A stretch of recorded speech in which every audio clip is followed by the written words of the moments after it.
Hi guys, welcome again to Passion Fresh, Passion for Real Estate. I'm your host, Cris Del Cid, alongside Nestor Gotay. We're licensed real estate agents in Virginia, Maryland, and the district. So guys, today we're going to bring to you our seventh episode in season 2, Rehab and Investor Loans. What you're looking at now is some potential properties that you might be finding some interest in purchasing them. We have a lot of customers that really would like to buy that property that they found, but it needs repairs. Maybe you're one of them. Maybe your relatives have found this property in the right neighborhood, but it needs repairs. What if you find this property and you are not really sure that you can actually qualify for it? Or what can you do, right? So those are the questions, right? What can you do in order to qualify? Perfect house, perfect neighborhood, perfect price, right?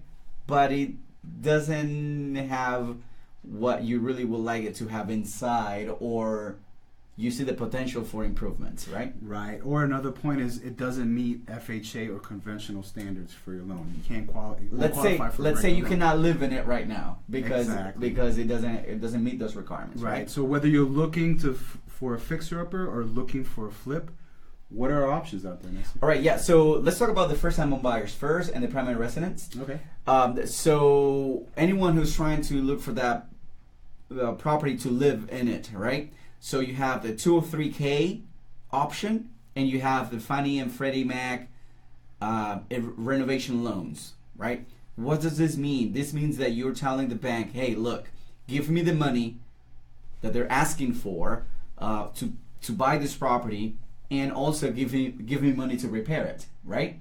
So 203K is going to ask you, it's about the same requirements for both type of loans, right? So they're going to ask you for a consultant / home inspector who's going to tell you, or is going to give you a report of what needs to be completed on the property, what is mandatory to be completed in order to make it livable, in order for you to live in the property, and any additional requirements that you would like the property to have, anything extra you want to get done on the property. So what they desire to have. Desires, right? So you're going to have those mandatory repairs and those desired repairs, right? So you're going to have that consultant is going to help you go through all of those a checklist of things that you want to get done on the property. Then you pass that list to the contractor. The contractor is an independent entity that is going to have to be licensed, and he has to go through all of the requirements that FHA is going to ask for, and it's going to give you an estimate of the repairs, right?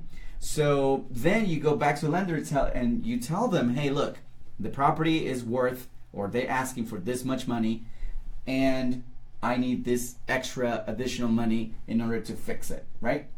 Very important. You have to qualify for the total amount. If a property is worth, I'm going to make it very simple, guys. If your property is worth $100,000 and you need $50,000 to repair it, you're buying it for $150,000, right? So, and you have to qualify for that amount. You can say, hey, the property is worth, I don't know, $300,000, and then you need $100,000 in repairs, then you're buying it for $400,000. So I'm just making numbers out there, right? So that's important to know, right? So you have to qualify to make that final payment, or to qualify for that amount, for the total amount. Right, and also you got to remember that there you also have limitations on how much they'll borrow up to with the LTV, the amount they'll let you borrow after the work is completed, after the value. So that's right. Basically, what that means is if you're buying it for $100,000 and you want to put $100 in repairs, and then there's another $100,000 that's going to be worth after, or $150,000 after. Usually they'll let you borrow up to 75% of the after completion value. So after you complete repairs, that value is what they're going to let you borrow up to, the 80% of that, or 75% in Fannie Mae. So basically anyone, and another thing, right? So don't be scared to ask your lender for these options, because if you qualify for an FHA, a regular FHA loan, you most likely qualify for a 203K. And if you qualify for a conventional loan, you most likely qualify for a conventional renovation loan. And so ask your lender about these options, because we can actually make a difference for you maybe you don't want to go to another neighborhood. Maybe you want to stay where you are right now, and some of the properties are not in the condition that you would like them to be. So this might be an option for you. Remember that the down payment, it's also going to be calculated on the total loan amount. So that's very important. So that's basically for the first-time home buyers, right? So that's information for the first-time buyer. But what if you're an investor, right? So what are the options for them? If you're an investor, you have limited options. You know, they're not as great either, because being an investor, you're going to have your terms of your loans are going to be, you know, a lot higher than if you're buying it for a primary residence. So higher interest rate and higher down payment. Your first option is going into a conventional loan, which you're going to have to go back to our famous CIA, Credit Income and Assets. That's right. So once that comes into effect, you have to have all that to qualify for the loan that you're going to get for this property. And a minimum down payment is 15%. And again, that's just the minimum, but that's also based on CIA. It could be higher than 50%, but the minimum they'll require is 15%. I would say that's with great credit and great assets as well too. And of course, the income to have it.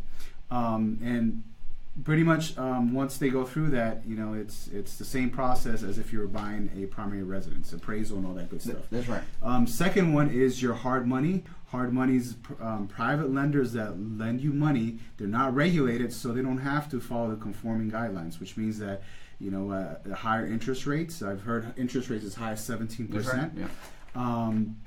Their terms are a lot worse. They give you balloon terms, which go up to about 2 years or less. Some of them are for 1 year, and at the end of that term, your loan is up. You've been paying interest only up to that point for that 1 or 2 years. Then you have to pay the total amount of the loan. So, you know, these are good loans for flippers. People want to go in there, you know, fix the house up really quick, put it back on the market, 1 to 3 months, maybe 6 months at the most. Because remember, you're paying interest on it, and then you go and sell the house and pay all the loans off and get your profit out of it. That's right, guys. So options for first-time home buyers. Remember, you have your 2 or 3K, and you have your renovation loans. Options for investors.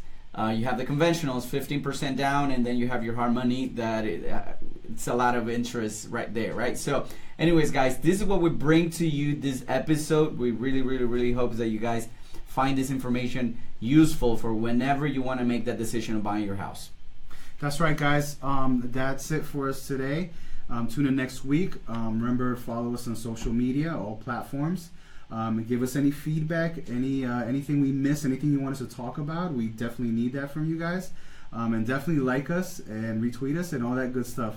Until next time, guys, this is Cris Del Cid signing off alongside Nestor Gotay. We're licensed real estate agents with Realty Concepts Group. Thank you, guys.